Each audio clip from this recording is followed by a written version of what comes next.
If you're looking to stop recurring charges on Gmail, this guide will help you navigate the process effectively. Follow these steps to manage your subscriptions and avoid unwanted charges. Step 1. Access your Google account. Log into your Google account by visiting the Google homepage and clicking on the Sign In button.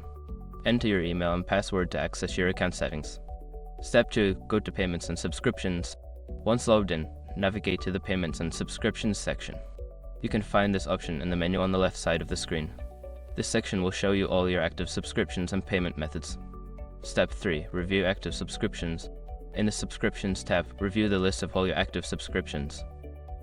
Identify the subscription that you want to cancel to stop the recurring charges.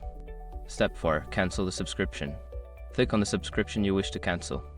You will see an option to cancel subscription. Follow the prompts to confirm the cancellation. Make sure to read any information regarding the cancellation policy. Step 5. Check for confirmation. After cancelling, you should receive a confirmation email from Google regarding the cancellation of your subscription.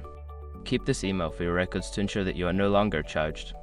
By following these steps, you can successfully stop any unwanted recurring charges on your Gmail account. If you have any further questions, consider reaching out to Google support for assistance.